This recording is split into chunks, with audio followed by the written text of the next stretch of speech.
asalaamu calaykum.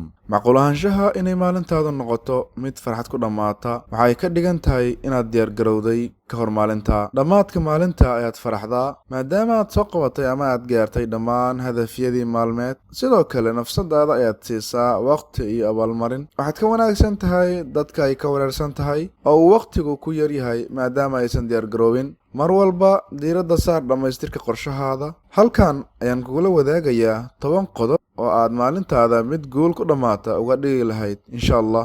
farqiga u dhexeeya qof waxtar soo saareed leh iyo midka aan horumar ka samayn ayaa ah sida ay u maamulaan waqtigooda ugana faa'iidaystaan. inaad ku dhaqantid hab ku dhisan jadwal ayaa maalintaada ama noloshaada ka dhigaysa mid guulaysata.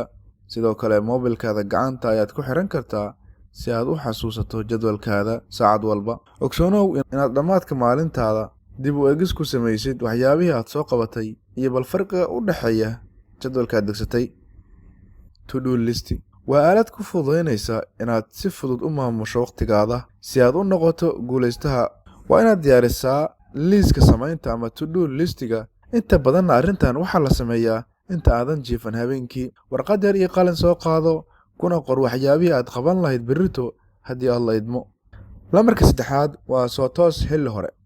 dadka waxtar soo saareedka leh waxa ay soo toosaan aroorta ama subaxa hore. waxyaabo badan way qabsadaan. sidoo kale waad u isticmaali kartaa inaad qorshayso waxqabadka maalinta. subaxa hore waa haddii aadan habeenkii qorshayn. isku day inaad bilowdo maalintaada subaxa hore dadka ay haystaan maadaama aad soo toostay xilli ay dadku wada hurdayaan. waxaanse kugula talin lahay inaad naftada tababarto oo aad barto soo kicidda waa beri hore ama subaxa hore. jiifo xilli ku habboon. daraasad la sameeyey ayaa lagu ogaaday in shakhsiga bini'aadamka ahi uu u baahan yahay 7 ilaa 9 saacadood oo jiif ah 24 saacba. taas ayaa ka dhigan inuu qofku ku baraarugsanaado una samaysto waqti ku habboon jiifka habeenkii si aad xilli fiican usoo toosto. qodobkan ayaa muhiim ah maadaama jirka haddii uu helo waqti nasiino ku filan waxa uu kaydsadaa quwad ama energy ku filan, taas oo ay la mid tahay inuu diyaar u yahay qabsashada shaqooyin fara badan. lambarka 5 waa waqti la qaado qoyskaada. haddii aad tahay shakhsi guursaday waa inaad waqti ku filan siisaa carruurtaada iyo xaaskaada si aad xagga guriga u dhisto qoys dhan walba ka dhisan. bal dib u milicsada waxyaabihii aad soo qabateen iyo qorshayaasha mustaqbalka. sidoo kale la qaado carruurtaada waqti ugu yaraan 15 daqiiqo. ha ahaato inaad la ciyaarto, inaad u sheekayso, inaad kala shaqayso assignmentiga ama waxyaabihii loo soo diray iyo wixii la mid ah.